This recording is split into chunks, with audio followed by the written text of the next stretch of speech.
Welcome to another episode of China Update, where I provide you with the most up-to-date political, economic, and geostrategic analysis on the world's number 2 economy. My name is Tony. Let's jump in. Okay, happy Tuesday everybody. Multiple outlets are reporting that Beijing's Central Economic Work Conference started yesterday, Monday, and will finish today, Tuesday. We will be following the results from this important policy-setting event over the next few days. Held in December, the Central Economic Work Conference essentially decides the economic direction and priorities for the following year. We already covered the readout from the Friday Politburo, the party's top decision-making body, meeting, which gave us a clue as to what to expect in this work conference. Chinese financial media outlet Yicai reports on the meeting, quote, China's Politburo urged efforts to pursue progress while ensuring stability and consolidate stability through progress. It's the first time that the Politburo has mentioned the latter phrase, with the reference to stability, which has been repeatedly emphasized over the past 2 years, taking a back seat to progress. End quote. Hong Kong-based South China Morning Post reporting on the Politburo statement argues this week that Beijing has signaled that it is undertaking a course correction in policy, favoring a more cautious track while trying to avoid further disruptions to businesses and the economy at large. In a note published over the weekend, economists at Macquarie wrote that this signaled that policymakers, quote, decided to give more weight to development as they seem to be growing impatient with the sluggish growth. End quote. A prominent economist in Beijing speaking to state-run Global Times said the policy direction, quote, puts an emphasis on progress through proactive efforts rather than a passive response to ensure stability.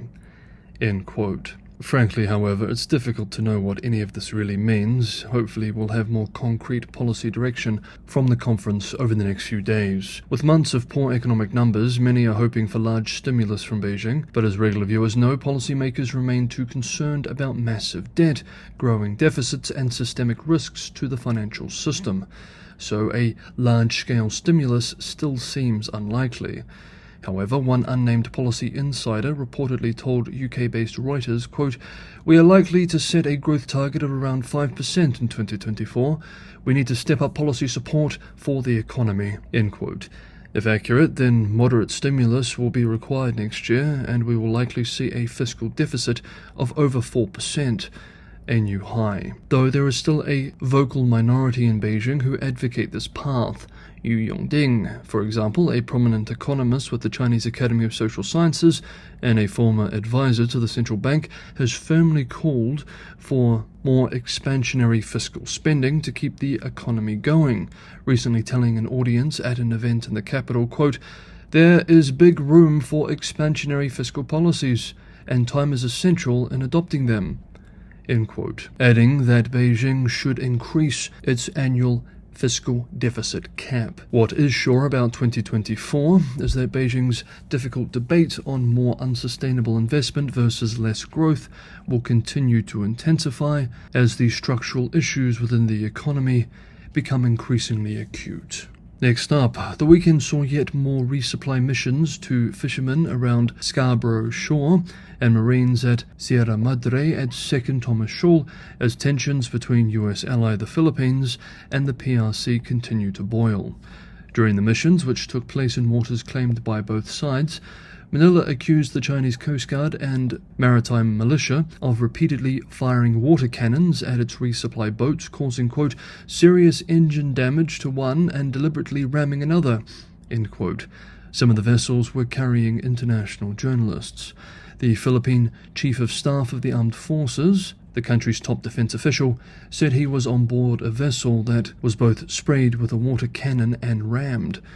Yesterday, a PRC Foreign Ministry spokesperson accused the Philippine side of, quote, stirring up trouble by infringing on China's sovereignty and making provocative moves, and spreading disinformation to hype up the incidents, end quote.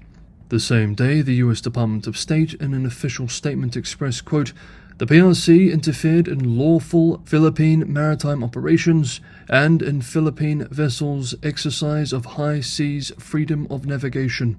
These actions reflect not only reckless disregard for the safety and livelihoods of Filipinos, but also for international law, as reflected in an international tribunal's legally binding decision issued in July 2016.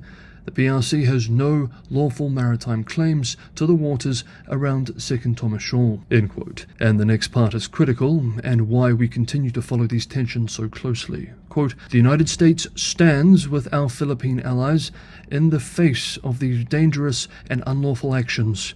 We reaffirm that Article 4 of the 1951 U.S.-Philippines Mutual Defense Treaty extends to armed attacks on Philippine armed forces, public vessels or aircraft, including those of its Coast Guard, anywhere in the South China Sea. End quote. These exchanges are increasing in frequency and intensity. As such, this geopolitical flashpoint is also increasingly volatile. Hey everyone, if you enjoyed today's episode of China Update, I have a huge favor to ask. If you are able to subscribe and hit the like button if you have not already, this is the primary way in which this channel grows. It just takes a couple of clicks of the mouse, but it's a huge help. And for those who want to help keep the channel financially sustainable, this channel relies primarily on subscriber support to keep going. Patreon and Buy Me a Coffee links are in the description below. It's an honor to be able to produce these videos for you all every day, and I hope to continue growing this channel with your support. Thank you so much everybody for that support.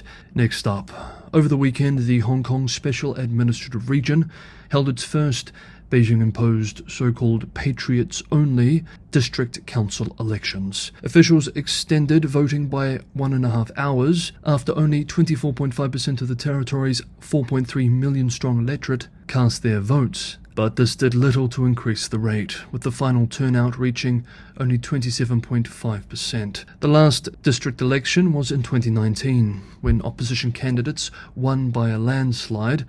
This was before the imposition of Beijing's national security law, during the height of the protest movement. At that election, voter turnout was 71.2%. The previous record low turnout was 30.3% in 1988. Thus, this Sunday voting represented the lowest turnout for Hong Kong's district council elections ever. A blow to the popular legitimacy of the elections. Hong Kong outlet, the Hong Kong Free Press, reported yesterday the local elections were overhauled in May to ensure that only patriots were elected, following a pro-democracy landslide in 2019. The number of seats chosen democratically by the public was slashed to around 20%, with the rest chosen by the city's leader and government-appointed committees. Quote, voting boundaries were redrawn, the opposition was shut out, and each local council is to be chaired by a government official, similar to colonial-era arrangements. All candidates underwent national security vetting to ensure patriotism, whilst traditional Democrats remained behind bars or in self-exile, end quote. After casting his ballot on Sunday morning, Hong Kong's chief executive, John Lee, called the election, quote, the last piece of the puzzle to implement the principles of patriots governing Hong Kong, end quote, adding, quote, from now on, the district councils would no longer be what they were in the past, which was a platform to destruct and reject the country's administration, to promote Hong Kong independence, and to endanger national security, end quote. Hong Kong-based South China Morning Post writes today, quote, pro-establishment heavyweights told the Post that they were confident the turnout rate would not disappoint Beijing, as it was comparable to that of the overhauled Legislative Council election in 2021, and it was well expected that the absence of the entire opposition camp would discourage supporters from voting, end quote. Nevertheless, state media took a very defensive tone in its coverage of the elections.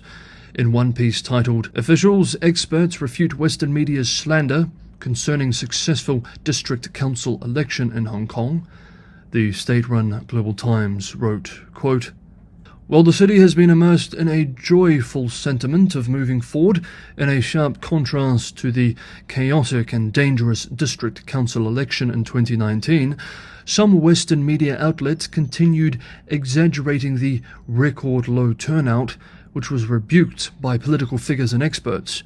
The spokesperson of the Commission's Office of the Ministry of Foreign Affairs in Hong Kong expressed strong dissatisfaction on Monday with the malicious slander and smear campaign of the District Council election by officials from the UK, the EU and the consulates general of certain countries in Hong Kong, noting it grossly interfered in Hong Kong's affairs and China's internal affairs.